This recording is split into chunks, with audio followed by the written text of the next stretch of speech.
तर आत्ता जो तुम्ही प्रीव्ह्यूमध्ये व्हिडिओ बघितला तो बनवणं अगदी सोपं आहे. तर व्हिडिओला शेवटपर्यंत बघा. तुम्ही जर आपल्या चॅनलवरती नवीन असाल तर चॅनलला लगेच सबस्क्राईब करून घ्या. तर आपल्याला एडिटिंगला सुरुवात करायची आहे. अगोदर आपल्याला बिटमार्क प्रोजेक्टवर क्लिक केल्यानंतर तुम्हाला अशा प्रकारचा इंटरफेस दिसून जाईल. तर प्लसच्या आयकॉनवरती क्लिक करून मीडियावरती जाऊन तुम्हाला इमेज सिलेक्ट करायचा आहे. इमेज सिलेक्ट केल्यानंतर कोपऱ्यामध्ये जायचं आहे, 3 डॉटवर फिल कंपोजिशन एरिया करून टाकायचा आहे. त्याला शेवटपर्यंत ओढायचं आहे. पुढच्या बीटवरती यायचं आहे, त्यानंतर सेकंड बीटवरती यायचं. अशा प्रकारे स्प्लिट मारायचं. परत पुढच्या बीटवरती स्प्लिट मारायचं. परत त्याच्या पुढच्या बीटवरती यायचं, स्प्लिट मारायचं. अशा प्रकारे जितके बीट दिलेले आहे तितके बीटला तुम्हाला अशा प्रकारे इमेजला स्प्लिट मारून घ्यायचं आहे.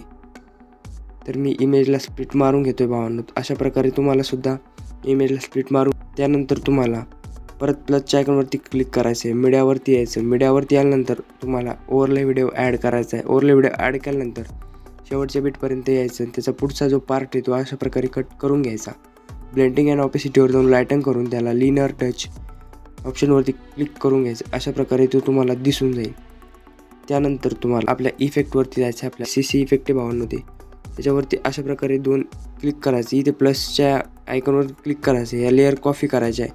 परत बॅक यायचं. आपल्याला बॅक आल्यानंतर आपल्या बिटमार्क प्रोजेक्टवरती यायचं. बिटमार्क प्रोजेक्टवरती आल्यानंतर तुम्हाला परत त्या प्लसच्या कीवर दाबायचं भावना. तुम्हाला पेस्ट करायचं आहे ते 2 लेअर. त्यानंतर ते 2 लेअरवरती अशा प्रकारे तिथे क्लिक करून घ्यायचं आहे. त्यानंतर शेवटच्या बीटपर्यंत त्याला अशा प्रकारे इथे ओढून घ्यायचं आहे. ते तुम्हाला अशा प्रकारे काही दिसू लागेल. त्यानंतर अशा प्रकारे खाली यायचं आहे. खाली आल्यानंतर तुम्हाला जी आपली इमोजीची PNG आहे तिच्यावरती अशा साईडला क्लिक करायचं आहे. तिला अशा प्रकारे वरती आणायचं भावनो. इथपर्यंत त्याला अशा प्रकारे सेट करून घ्यायचं आहे.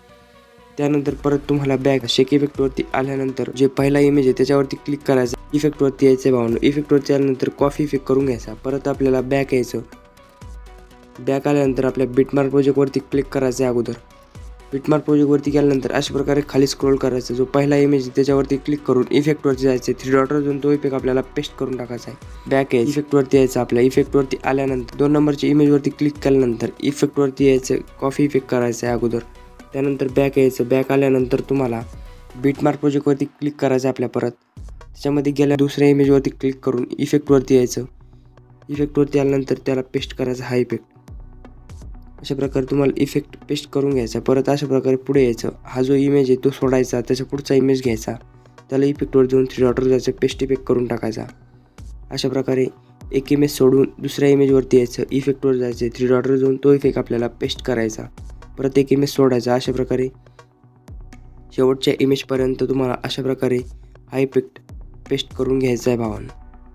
अशा प्रकारे तर मी सर्व जे इफेक्ट ॲड केलेले आहे इमेजला. त्यानंतर परत बॅक येऊन इफेक्टवरती यायचं. इफेक्टवरती आल्यानंतर परत शेवटचा जो इमेज आहे आपला 3 नंबर त्याच्यावरती क्लिक करून इफेक्टवरती जायचं. 3 डॉटवर जायचं आहे. कॉफी इफेक्ट करून घ्यायचा त्याला. त्यानंतर बॅक यायचं. आपल्याला बॅक आल्यानंतर आपल्या बिटमार्क प्रोजेक्टवरती यायचं. बिटमार्क प्रोजेक्टवरती आल्यानंतर अशा प्रकारे स्क्रोल करून अशा प्रकारे थोडंसं पुढे यायचं भावनो. इथे आपल्याला इमेजला इफेक्ट पेस्ट करायचा अशा प्रकारे. परत पुढच्या इमेजवरती यायचं. एक इमेज सोडून आपण जे इमेज सोडलेले होते त्याला हा इफेक्ट पेस्ट करायचा अशा प्रकारे. जिथे जे छोटे इमेज आहे आपले तिथे आपल्याला हा इफेक्ट पेस्ट करून टाकायचा आहे भावनो. इफेक्टवरती जायचं. 3 डॉटवर जायचं. इफेक्ट पेस्ट करायचा. परत पुढे यायचं थोडं. अशा प्रकारे इथे एक इफेक्ट ॲड करून द्यायचा आहे. त्यानंतर आपल्याला फर्स्ट बीटवरती यायचं. प्लसच्या आयकॉनवर क्लिक करून मीडियावरती जायचं आहे. मीडियावरती गेल्यानंतर तुम्हाला इथे बॉर्डर PNG ते ॲड करायची. शेवटपर्यंत अशा प्रकारे ओढून घ्यायचं आहे. तर आजचा आपला व्हिडिओ झालेला आहे. तुम्हाला व्हिडिओ कसा वाटला कमेंटमध्ये नक्की सांगा. चला तर भेटूया भावांनो आपण पुढच्या व्हिडिओमध्ये.